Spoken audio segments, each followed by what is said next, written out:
Rolled in on a flatbed, wheels hanging low, dust-covered dreams from decades ago. Chrome all fade, paint long gone, but under that rust was a heart holding on. They said she's a basket case, but I saw more, a whisper of Le Mans and old concours lore. So I left her with the masters, wrenches in hand, in a shop where legends are born from the sand. Now she's a showstopper, center stage glow, Pebble Beach shine with that old school soul. Frame off magic, panel gap tight, every bolt torque just right by the midnight light. It takes more than money, it takes heart and pride to bring steel and soul back to life.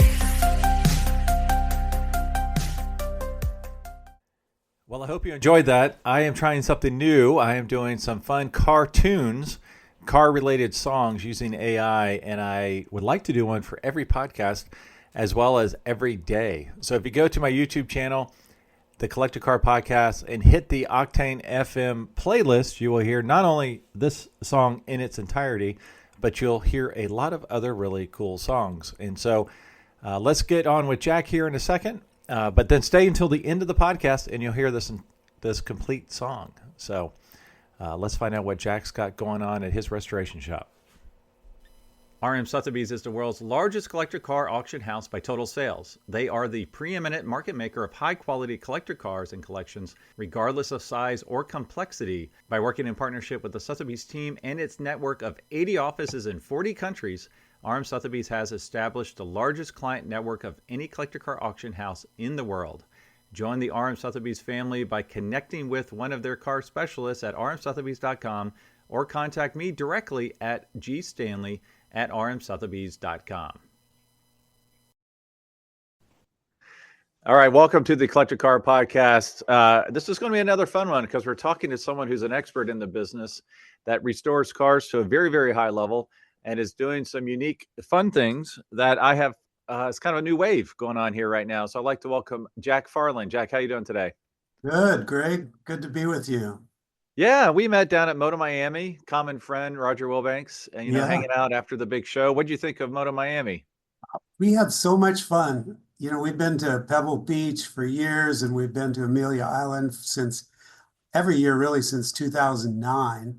Wow. And, been to the Quail. We've been to all kinds of shows around the country, and we just loved Moto Miami. It had a young vibe. There was a lot of young people, super interested, and we think that's the future, obviously, of our hobby. So it was great to see those younger, guys attending. And I talked to a guy that I met, literally, he requested information on our website, and I got talking to him, and he lives right there. And he happened to be out of town for the weekend. He was so bummed. And he's a bit younger, and he's got some cars. And he said, "Oh, I'm going next year. Don't worry." He was all excited about it. Yeah, it's by far the youngest crowd I've ever been with in a concours kind of event. It's not a concours, but that type of event. I think the Quail would probably be the closest, but man, there was a lot of, price point keeps a lot of the young kids out of the Quail for sure. Right. So was that your first time at Moto or your second? That was my first time. I found out about it from a carrier, a truck driver that we've used to shake our cars to Pebble in different places. He's got a 18-wheeler and he hauls stuff for us. And he stopped by one day. He said, "You want to take cars to Moto Miami?" I said, "I haven't even really heard of it." And he said, he started telling me how much fun they had last year. So we just up and booked tickets and decided to go on his recommendation. And we're so glad we did. We brought a customer with us and he had a blast. And he's been to the Quail and all over. And he just thought it was fantastic. Yeah, so it's cool. I mean, it's nice because it's all self-contained, right? There's a ton of stuff. You don't actually ever have to leave the property for the entire weekend. You've got the auction, you got the show, you got, other events. But if you want to leave, obviously there's a ton of stuff to do in Miami. So it's close. You're 4 miles in a radius or 4 to 5 miles from so much stuff. You can be right on the downtown area. You can be over in where we were by Cocoa Beach. There's all kinds of great restaurants. So it's a really good location. loved that you didn't have to leave. You know, Yeah. that Well, and was this podcast is not about Moto. I just yeah, thought I'd I bring it know. up since Well, that's where we we met. just had a blast. That's all. Yeah. We've been to a bunch of them, so it was Yeah. great. Oh, that's great. Great feedback. So tell us a little bit about your restoration shop. And I know one of the reasons why I thought I was jumping on your website here, and your website, let's make sure I get this correct here, is farlandcars.com. It's Farland Classic Restoration, correct? Yes, that's right. I was jumping on your website. Obviously, I want to talk about the restoration process a little bit and what it takes to take a car to, your local car show, but then what does it take to take it to Pebble Beach? Obviously there's two different levels there or multiple levels, but then also I know you're doing the electrification of classic cars a little bit. So why don't we talk about that first? Tell us a little bit Yeah. about what you're seeing demand wise for electric cars. Is this being forced down people's throats? Are you getting people asking, hey, I want a classic car, but I want it to be green? Or is it people that just want an alternative power plant and they just want something different? What's driving it? That's a good question. We're in Colorado, so we have, Denver and Boulder, those areas are, very green oriented. People are they buy a lot of electric cars, a lot of young people that are into the, whole environmental thing. Colorado's a pretty environmentally conscious state. We have the beautiful mountains, people like to keep it nice. So it's just, an overall consciousness in Colorado. 2013, I bought or I leased a Chevy Volt. They came out 2013, and I was looking for something interesting to drive, and I liked the looks of that little car. And leased one, and oh my gosh, it just ruined me. It tore me up. I love the way the electric drive unit worked because I have a house up 30 miles southwest of Denver near Conifer, and that's up a hill, 20 some miles. And I liked how the car went up the hill. It didn't strain, and coming down, it would charge itself.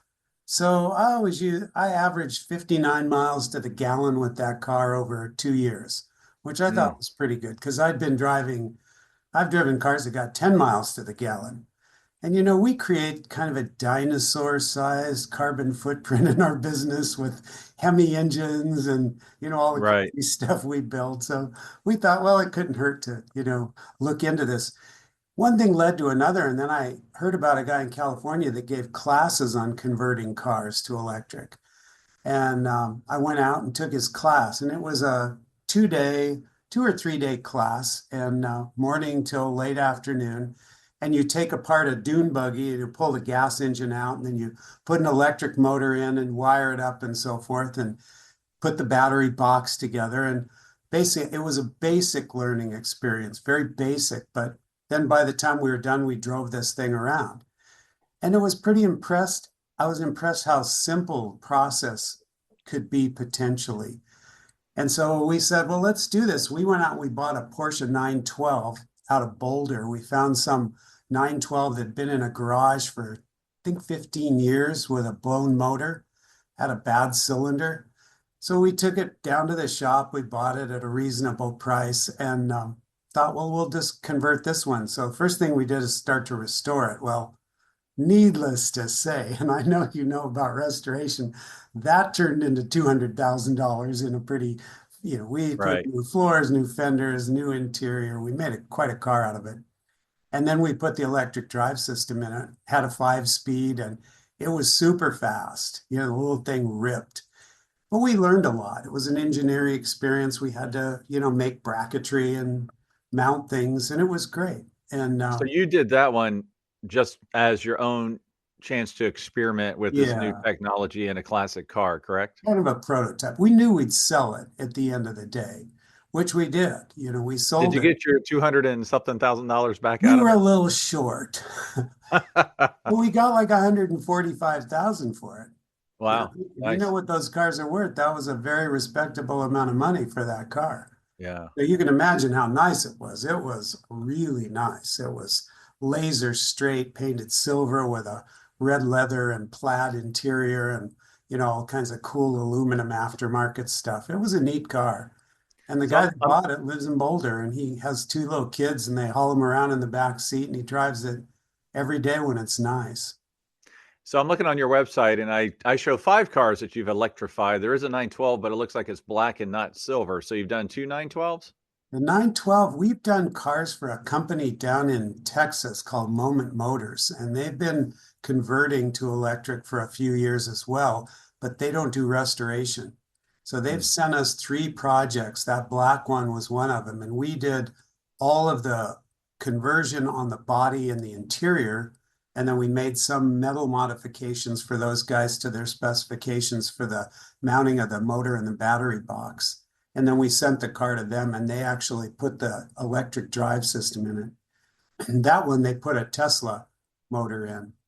And the other one we did in the shop was a 67 Mustang. We just finished that a few months ago. That one, Yeah, I'm a Mustang guy, so I'm looking at that 67 Mustang. Was that originally a 6-cylinder car, a V8 car? that was a V8, 289. Pretty Okay. nice little car. It was, we bought it from a company back in Ohio who purchased it from the original owner. So it was an unrusted, pretty much unmolested car with a beautiful interior. And other than the carpet and the headliner, we were able to keep the seats and so forth in the interior. So the interior is, largely original and really nice. But the customer wanted it a little bit darker blue. What they call it was a little bit lighter blue, Mexico blue. They had a name for that color, Acapulco blue, something. Acapulco blue, yeah, Yeah. yeah. So I noticed also an Alfa Romeo 911 and then a pickup truck. Were those also ones you converted? We did the pickup truck was done by one of our managers. That was a car that he'd worked on himself. And then the Alfa Romeo is one of the ones from down in Texas that the guys are doing. And we're just finishing a custom leather interior on that car. We painted it. We've done everything on that car, bottom, top, floors. We put an electric seat in it for him, so we had to make a seat. We went to a salvage yard and got some Corvette seats that were electric and took the bottom and mated it to the top of the Alfa Romeo seat because the customer's wife's a little shorter. So we had to make the seat go up and down. Very high-end leather in that car. And man, it's one to follow. It's going to be so beautiful when it's done. So when you get a request for electrification, that's not a hybrid, it's 100% electric. So you're taking like a Tesla right. motor with battery packs. I would assume like in the Mustang, the motor's in the front, the batteries are in the trunk. Is that how it worked out on that example? Yes, what they do on a smaller car, like the Porsche we did, the battery was in the front and it weighted the front differently. So we had to modify the suspension a little bit because those cars are light in the front. And when we were done, we had more of a 55% in the rear and a little bit less in the front, right? So it was more balanced and it handled differently. It handled really well, actually, because the front would bite when you turned a corner. The rear could get a little light because it had so much power. So you had to be real careful not to you could literally power through corners and light those tires up. But that was an interesting car to drive. And the little Alfa Romeo will probably have a battery box in the back and also in the front. So they'll keep the weight very balanced. And that's what we did with the Mustang. We put a battery box in the front, right behind where the radiator would go. And then the power equipment and the motor was down below where the transmission was, basically just in front of where the tranny would sit.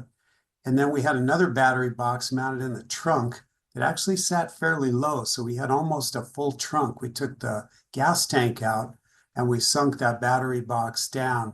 And I'd say it stuck up about 5 inches from where the, gas tank would have been.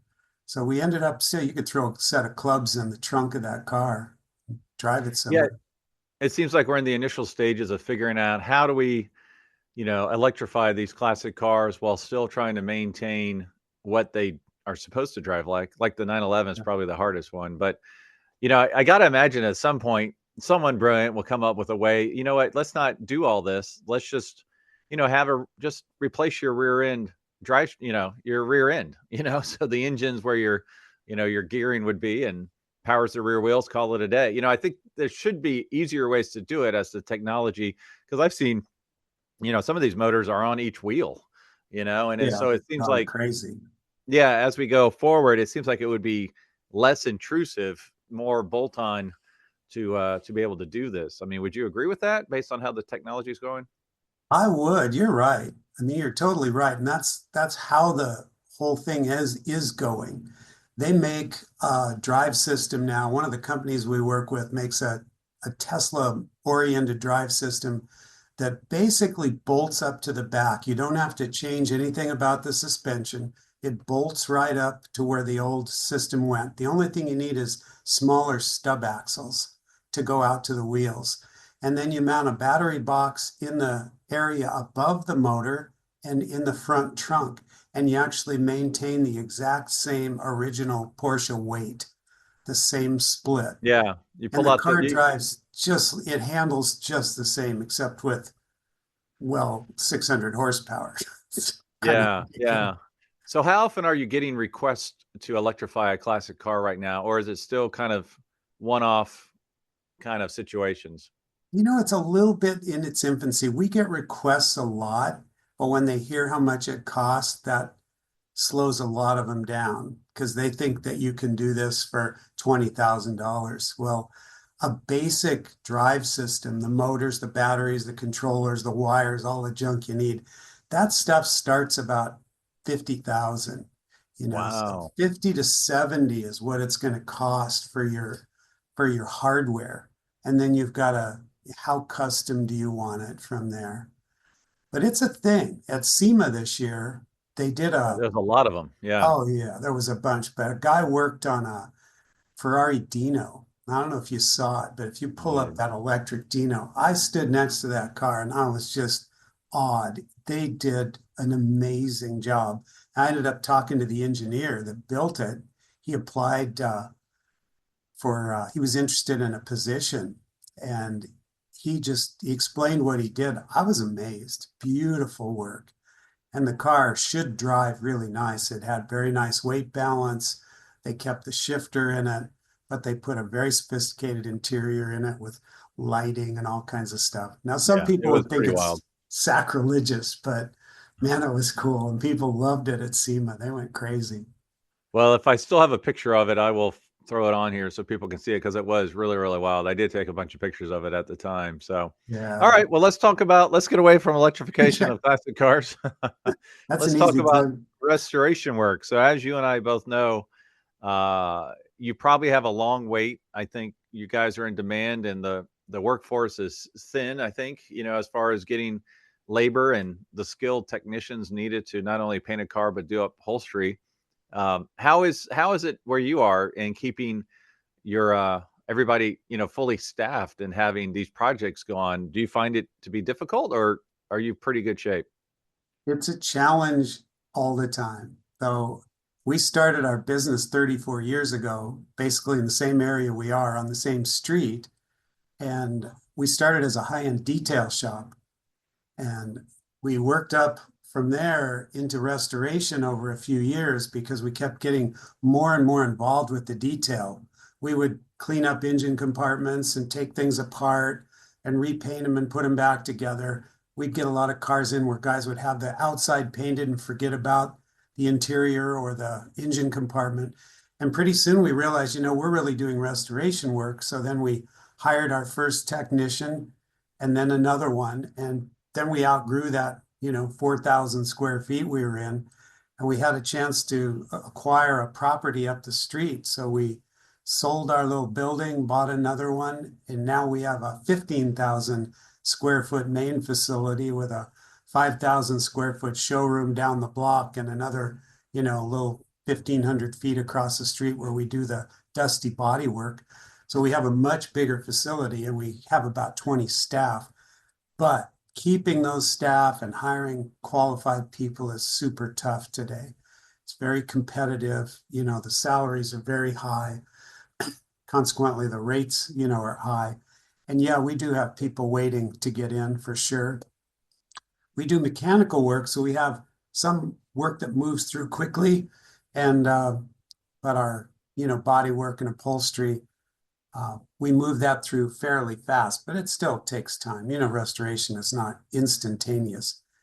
And we get maybe 30% of our projects are cars that aren't finished. We get them from other shops, people that happens. I know you're nodding your head. You've probably seen that happen. So Uh, many times fixing someone else's yeah, work. yeah. So what is it like? So let's say your customer comes in, and I'll pick one of your current projects here. Let's see, you got a cool bunch of cool stuff. Let's call it the Mercedes 190 SL. I know that's a little bit more of a difficult car to restore, I believe, just because of the way that's, constructed. But when you sit down with them and they say they want a Concours restoration, how does that conversation go? Do you ask them to define that first? Like, how does Yeah, that whole thing go? Because I know you've got to set the right expectations. If you're asking for when the local car show is one thing, when Pebble Beach is a totally different thing. So walk us through your conversation with your potential client. we call it counseling because Counseling. some of them need counseling. They have these ideas in their head, but they have no concept what it's going to cost. And we have to tell them, okay, now this car, the way you want it, it's going to start at $250,000 to restore, and it may go up well above that, depending on how much rust we find and how many broken things are in there. And, there's variables in this that you just don't know about till you get quite deep. And so we try to really give them a pretty good idea going in what it's going to cost. And if they're okay with that, then we move forward. We discourage people from restoring cars that don't have any intrinsic value. If somebody Mm. brings us a car that's, top of the line, you can go buy one for 50,000. We won't let them spend 200,000 restoring it. I mean, we've made a few exceptions to that where it's some family that, you know, they bought the car new, it was their grandfather's car, and they just won't sit still for not doing it. We've done a couple of those, but the cars are going to stay in the family. They're going to, go down to the grandkids, and At that's that point, money's not an object. It's it's getting it not done, really the right? issue. Yeah, Would that's that not be the 68 Plymouth Barracuda on your website or like the Maserati Bora? Because those aren't worth $200,000 or 250 or whatever. right, right. Yeah, we did a Barracuda for some people that we did a maroon one a few years ago that we just made 100-point car out of. The people were insistent upon doing it. They knew it wasn't worth it. They understood. Girl that owned the car, her father gave it to her when she was 16. So she was about 60. And he bought it from a junkyard for $30 and fixed it up and gave it to her. And she managed to keep it her whole life. And then they, made good money. They both worked and had a lot of money and wanted the car to be brand new. So they finished the car, they bought a trailer for it, and they've really had a lot of fun taking it to car shows and whatnot because that's a car you see very rarely in nice condition, that particular model. So they've had a blast with it. So when you make out that first quote, is that, Pebble Beach quote, or is that like, a lot of folks, they just want to repaint. They don't necessarily need to have everything exactly factory correct. They don't need to have the correct undercoating. They don't need to have. So do you walk them through like, what is it that you really want to kind of gauge that first initial price? Oh yeah, absolutely. We really try to dial them down on what they're looking for because there's a huge difference. When we're going to do a car for Pebble Beach, then that's no holds barred. The standard is so high when you're going to Pebble or Quail or any of those big shows. You saw the cars at Moda, and I don't know if you went up to Amelia Island. We went up to I Amelia did. next Yeah. weekend, and oh my gosh, there was some cars there that were just incredible, beautiful Yeah. 540K, that dark brown one that was a stunning piece of work. I talked to the restorers on that. So yeah, there's a big difference between those things. And we do that for people. Well, somebody will do a car in their garage and they'll bring us the thing in pieces and we'll paint it for them. Like we've done that. We're doing that with a truck right now. The guy, took it apart. He did the body work and he did a nice job. He really did. But we primed it and did some finish work and then painted it. And then we give it back to him in pieces and let him put it together. We're really flexible on what we'll do. We're not just you got to do it our way or the highway. We try to accommodate people at different price levels. But I will tell you, projects escalate. They might bring it in for just a little something, and then when they see how good our guys are, This just happened with a Camaro. The guy brought it in, he just wanted a little rust repair. And when we discovered how messed up the car was and showed him how to fix it, and then he let us fix it correctly, now he's like, oh, the guys I was using are a bunch of idiots. And I want you guys to finish the car. So now we're doing the paint and putting everything else back together. So that does It is happen. really a slippery slope, right? You get a nice bare metal repaint, and then you're like, wow, now the interior, I thought it looked new, now it looks really kind of dingy. So you want to get the interior Right, done or whatever. So, right.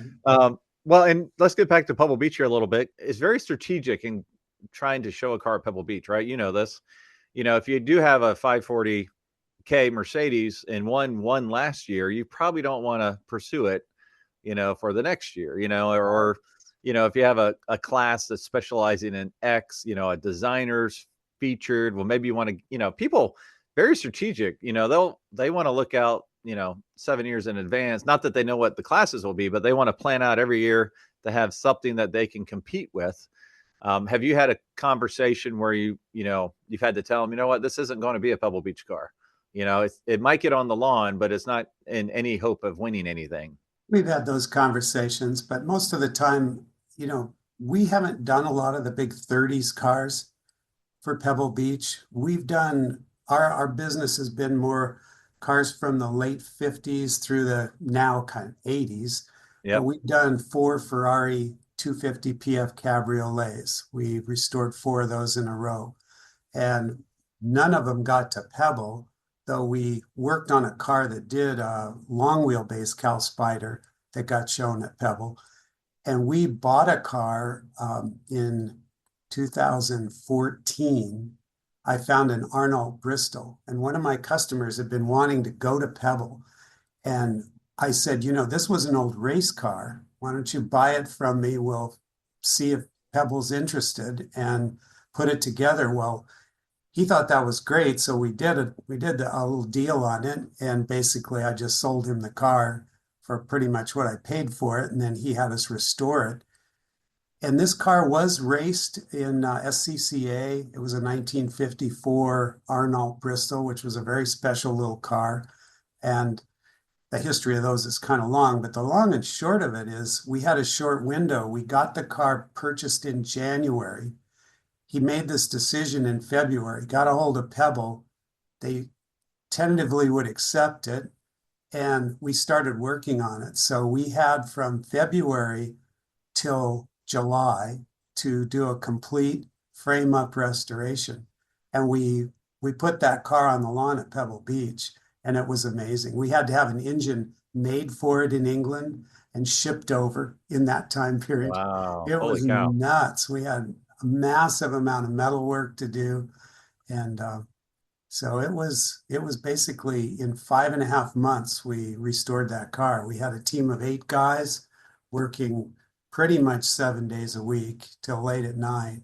And I worked on it a lot myself, my managers, we were all sanding, painting, and man, it was wild. Tons of fun. And we So, showed it and yeah. we were kind of that- like fourth place.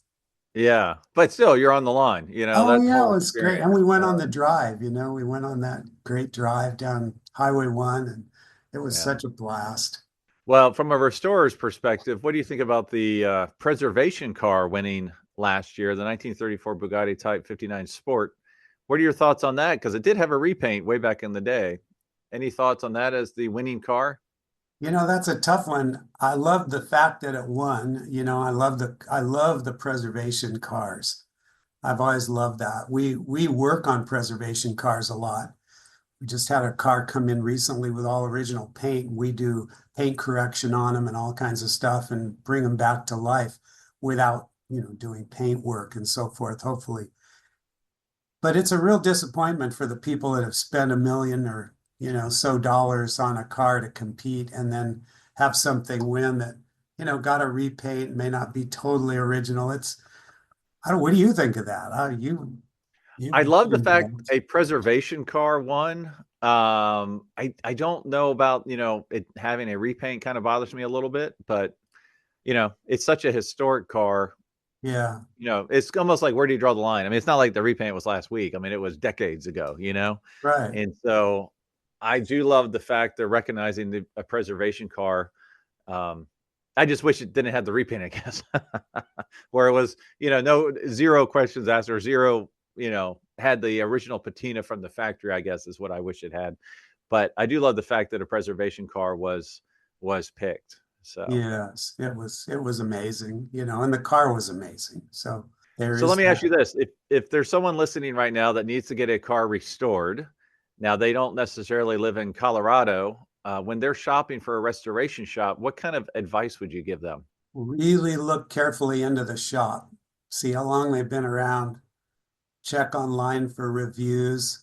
Make sure they haven't been sued 50 times. Dig deep because we work on cars where I just hear horror stories.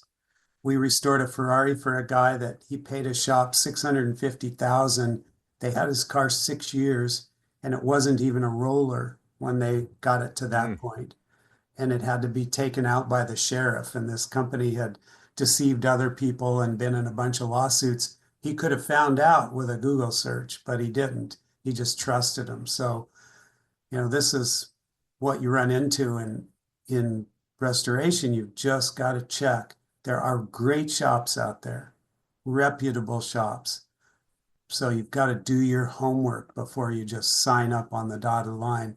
And it's also good to go there. You're going to spend what, 100, 250,000.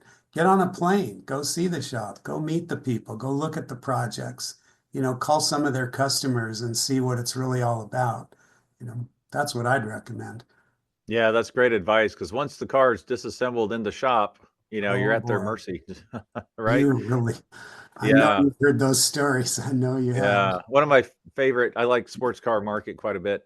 And I know John Tranius, who's been on this podcast before, the legal files, he's been writing Yeah, a lot about some that have crawled their way through the courts and, have come to some sort of conclusion. And sometimes it's like, I just can't get the car out, or the place went out of business or whatever. So, yeah, you really have to be careful. And I always tell people, go look, when you're at a car show and you see a car that's been restored and you like the restoration work, ask the owner who did it.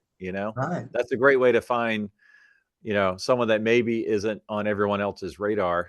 Could be just, a small shop that's just getting started that's doing some great work. So, I've seen that.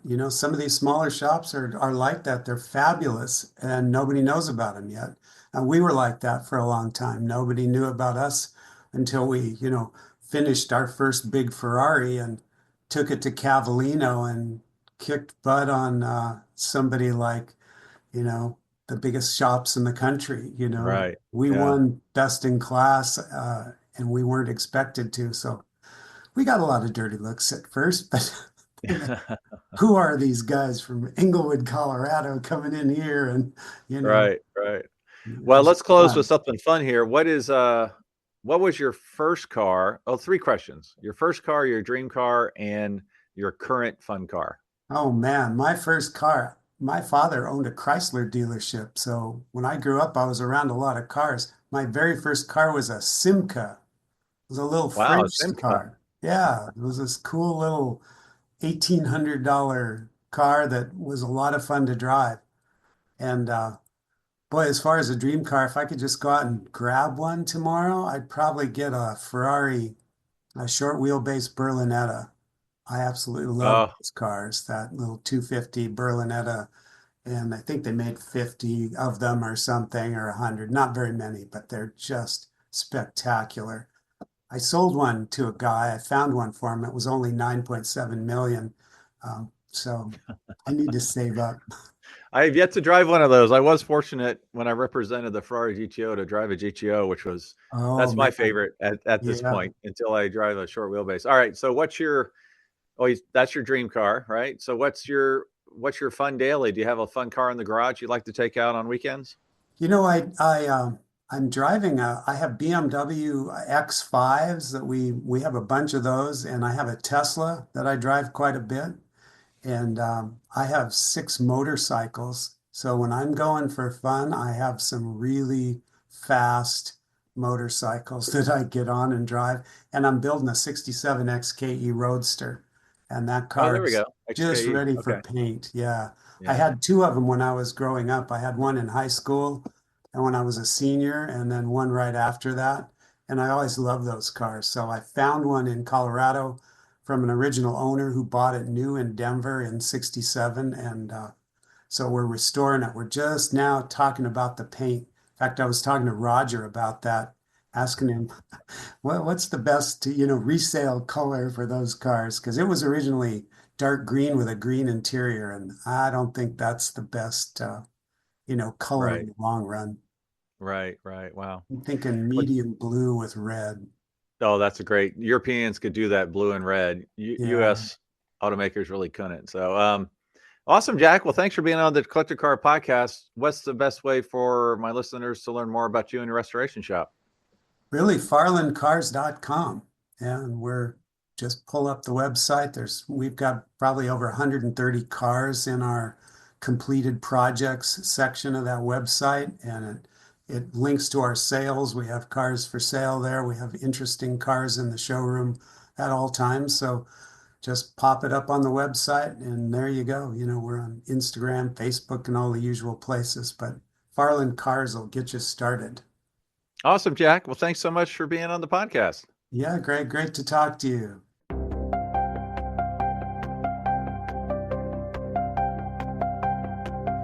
Rolled in on a flatbed, wheels hanging low, dust-covered dreams from decades ago.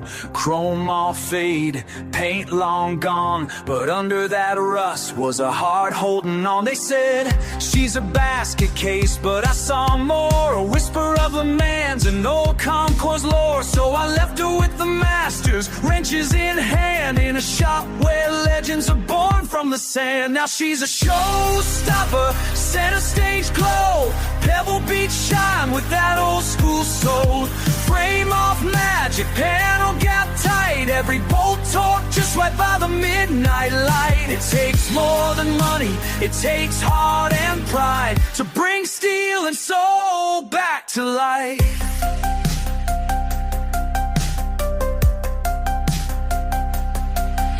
Craftsmen with calipers, stitching the seams, matching the leather to long-lost dreams. Hammering dolly bare metal finesse, chasing perfection with every process. Engine torn down, blueprinted with care, so she roars like the devil with class and flair. No shortcuts taken, no detail ignored, just blood, sweat, and torque in that old Ford. She's a showstopper, concours queen. Judges lean close just to see what they mean.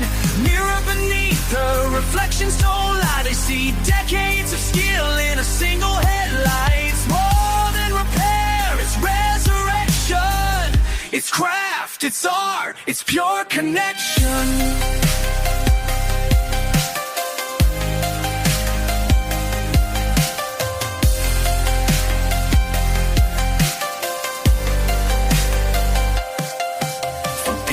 Wheel curves to paint laid deep, to old school tricks they still swear to keep. Every touch, every thread, every chrome line is a tribute to time and the hands that define. She's a showstopper, best in class, from a barn to the lawn with a touch of badass. Trophy in hand, but it's more than that. It's the soul of the builder under every badge. 'Cause winning ain't luck, it's years of lore in that little shop behind the corrugated door.